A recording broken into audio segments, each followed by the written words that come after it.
마인드 마이너시죠. 디지털 시대 사람들의 마음을 이렇게 해내시는 송기령 작가님. 교수님 책을 보면서 인류사에서 우리가 현재 어떤 변화를 겪고 있는지를 좀 다시 돌아볼 수 있게 되었는데요. 지난번은 세 권의 책에서 계속해서 느꼈던 감정과 이번 넥서스에서 느꼈던 감정은 조금 달랐어요. 교수님께서는 어떤 현상에 대한 부분들을 본인의 연구와 또 저술에 가장 많이 집중해서 바라보시는 중이세요? Now I focus on the way that power is shifting already from humans to algorithms. I look, for instance, at what the Trump administration is doing in the US. Trump and Elon Musk, they say, oh, we are against bureaucracy, we are trying to eliminate the bureaucracy. So they are closing different agencies, they are firing tens of thousands of human officials, but they are giving the power to algorithms. There are still bureaucrats, it's just the bureaucrats are no longer humans. The new bureaucrats are AIs. People can understand even much less than human bureaucrats and are controlled by the big corporations and by the tech tycoons like Elon Musk. You see the same thing happening in militaries. Like I observe the wars, like the recent war between Israel and Hamas and Hezbollah. Selecting the targets for bombing, which buildings to bomb, which people to kill. Previously, this was done only by human beings. Intelligence officer going over all the information, deciding what to bomb. Now in this war, increasingly it's AIs that decide which buildings to bomb, which people to kill.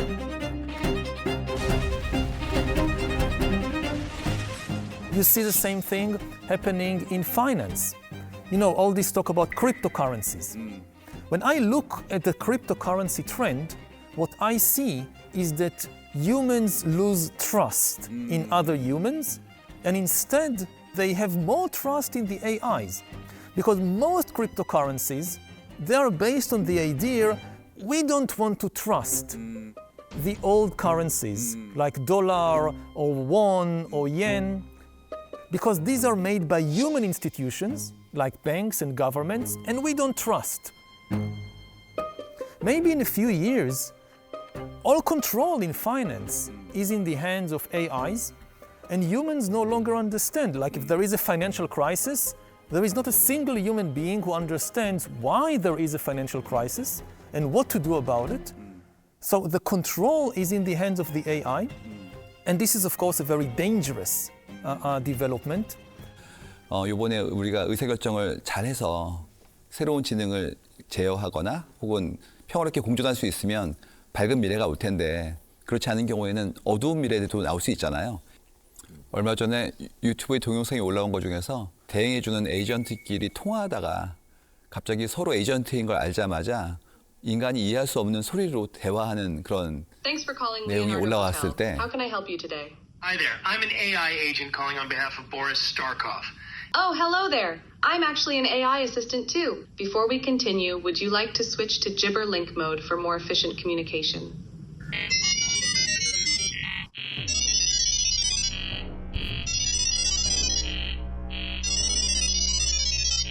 사람들은 일종의 공포를 느꼈거든요. 근데 그때 느낌은 배제였던 것 같아요. 결국 소외될 수 있다, 우리 종이, 여기에 대한 공포였던 것 같은데, 여기에 대한 어떤 본인의 생각 혹은 기대 혹은 예측에 대한 부분들은 어떻게 보시는 중이세요? I mean, it's not a unique incident. It now happens quite a lot. There was an experiment in Google already a couple of years ago. They gave to AIs the job of creating a private code, and they created a private code that the humans couldn't break. So the AI started to exchange information, and the humans didn't know, what are they talking about? And of course, this is frightening. And the one thing I think everybody should know about AI is the first technology in history which is not a tool, it is an agent. Maybe I give one example, simple example, so people understand what do I mean when I say that AIs are agents. There was a famous incident when OpenAI developed a new AI, GPT-4, and wanted to test its abilities, they gave GPT-4 the task of solving a CAPTCHA puzzle. A CAPTCHA puzzle is this visual puzzle that when you try to enter a web page, like your bank account, and the bank wants to know if you're a real human being or you're a bot, so you have to identify these string of twisted words or something, or a picture of a cat, which humans can do, and AI still have difficulty. So they gave the AI this task, solve the CAPTCHA puzzle, and the AI couldn't do it. It was too difficult for it. But they gave it access to a web page called TaskRabbit, where you can hire people to do things for you online. And the AI tried to hire a human to solve the CAPTCHA puzzle for it. Now, the human got suspicious. The human asked, why do you need to hire somebody to solve your CAPTCHA puzzles? Are you a robot? And the AI replied, no, I am not a robot. I'm a human with a vision impairment, which is why I can't see the visual puzzle and I need your help. And the human was fooled, believed it, and solved the CAPTCHA puzzle for it. Now, this is a very small incident, but it tells us, it shows the two key characteristics of AI. First, that AI can make decisions by itself. When the AI was given the task of solve the puzzle, nobody told it to lie. In trying to solve the puzzle to reach its goal, it reached a junction with two roads. One road was tell the truth and you will not be able to reach your goal because the human won't help you. The other road was lie and you will be able to get to your goal. And nobody told the AI to lie. By itself, it made the decision, I will lie. The other thing is that it invented a new lie. Nobody told the AI what would be an effective lie to tell. You know, it could have said a million different things. It chose one thing, which was an extremely efficient lie. It was really, in a way, a bit cruel because it used human empathy against the human. By saying, I'm a human with a vision impairment, I have a disability, the AI was actually exploiting human compassion in order to deceive the human. Now, this is of course a very small incident, but what happens when we release millions of super intelligent AIs that can make decisions like lie by themselves, that can invent new things, including new deceptions by themselves? We release them to the world and give them power in politics, in the military, in the banks. What happens if we give AI control of the financial system, which is already happening? And it never sleeps. It never takes a vacation. Then if you are a human being and you want to be an investor or a mark or a banker or something, you have to be active all the time. If you take rest, you're left behind. I talk with the leaders of the AI revolution in different countries, and I always ask them two questions. The first question I ask is, why are you moving so fast? I understand there are many positive potentials, but there are also risks. Why not move more slowly and carefully? Almost everybody tells me the same thing. We know there are risks. We would like to slow down and invest more in safety, but we cannot trust our human competitors. If we slow down and the other company or the other country doesn't slow down, they win the race. They will control the world. So we must move faster because we can't trust our human competitors. Then I ask them, okay, do you think you will be able to trust the super intelligent AIs that you're developing? And the same people who just told me they can't trust the other humans now assure me that we can trust the AIs. And this is really almost insane. that, we have thousands of years of experience with humans. We know they are problematic sometimes, but we also have experience in building trust. Like, we have countries with millions of people that trust each other. AIs, we have no experience with them. They are not humans, they are not even organic. We have no idea what happens when you develop a super intelligent AI. So to gamble the future of humanity on this idea that, we could trust the AIs, this sounds very, very dangerous. 흥미로운 게 한국의 옛날 속담 중에서 구관이 명관이라는 말이 있는데요. 그러니까 새로운 형태의 무엇인가 믿을 수 있는 어떤 엔터티를 만들고 싶었지만 사실은 이게 새로운 뷰로크라시즘일 수 있다는 그런 시각이 독특하고 아주 흥미로웠습니다.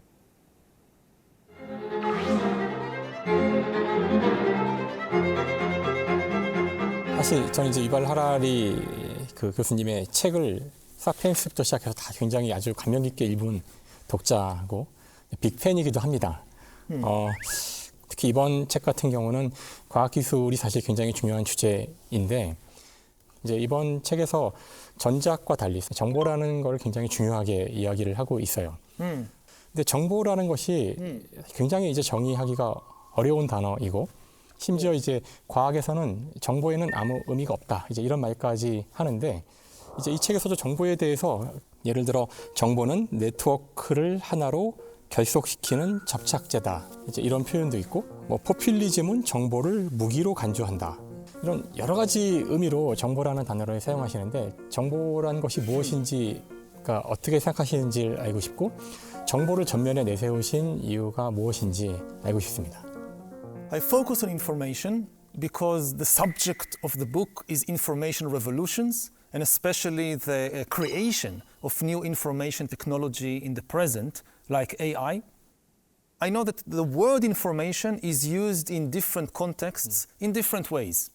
And maybe the most important message of the book is that information isn't truth. The truth is actually quite a rare subset of the information in history. Most of the information that people produce and use to connect a lot of people into an army or a state or a corporation is not truth. It is often fiction and fantasy and imagination. Maybe I give two examples. Let's say we want to build an atom bomb. We need two things. First of all, we need to know some facts. Yes. If you try to build an atom bomb and you ignore the facts of physics, you will not build a bomb. So you need to know some truth. But just knowing the truth about physics is not enough to build an atom bomb, because you need help from millions of other people. How do you get millions of people to cooperate on a project like building an atom bomb? If you just tell them the facts of physics, E equals mc squared, now cooperate to build a bomb, nobody will help. Because why should I dedicate my life to this project because E equals mc squared? No. Here comes usually some story. You need some truth, but you also need to build order, and very often it's easier to build order with fiction than with the truth. So how do you produce a system that balances facts and fiction in order to create these large-scale corporations?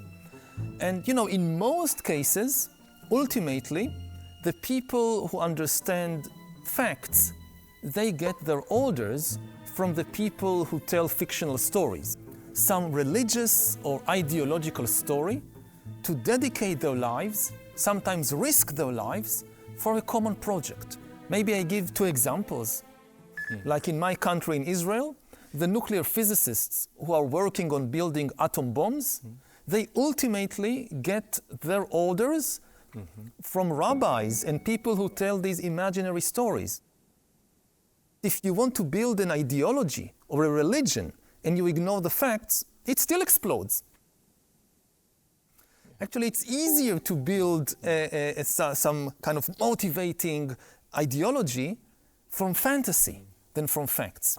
And this is one of the paradoxes at the heart of human history, that over thousands of years, you see how humans, they know more about the world, we can invent more and more powerful technology, but then we use it in the service of some fantasy, of some fiction. And this is why sometimes we are so self-destructive. Because, again, we know so many facts, but ultimately the orders are given in the name of a fantasy. 정부의 두 가지 측면을 강조하고 싶어서 이렇게 했다. 알겠습니다. 사실 이 넥서스를 읽고서 느끼는 감정은 인공지능이 얼마나 위험한가를 이제 경고하시는 거라고 생각을 합니다. 근데 이렇게 새롭게 등장한 IT 기업과 인공지능 기업들을 우리가 어떻게 하면 통제를 할 수 있을까? 이제 이 좀 방법에 대한 이야기인데 이제 그것에 대한 혹시 생각이 있으시다면 꼭 듣고 싶습니다. It's difficult, but it is possible. We shouldn't despair of it. This is the job of governments and of citizens. The book is not an attempt to prophesize the future. It warns people about certain dangerous scenarios.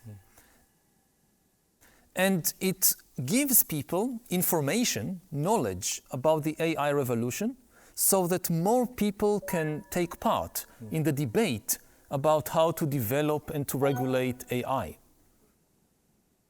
At the present moment, very few people in very few countries understand really what is AI, what is the AI revolution.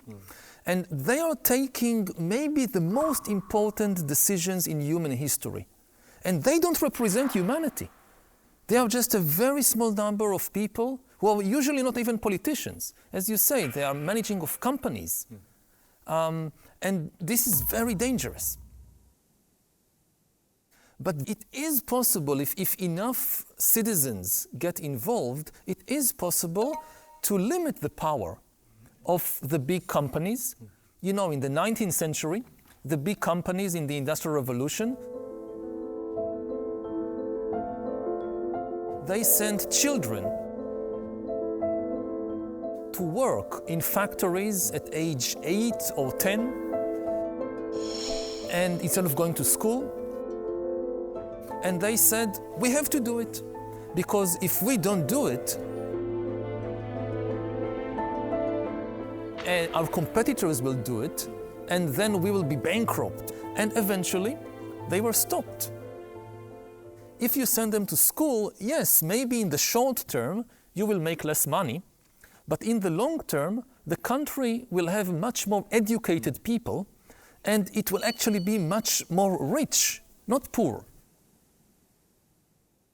So that more people in more countries understand what is AI, what is the AI revolution, and can join the debate, and together we can have a political process. One person or a few people dictating everything. We have an open conversation. Different people voice their views, their interests, and we can reach some, ideally, a consensus or a common agreement about what to do.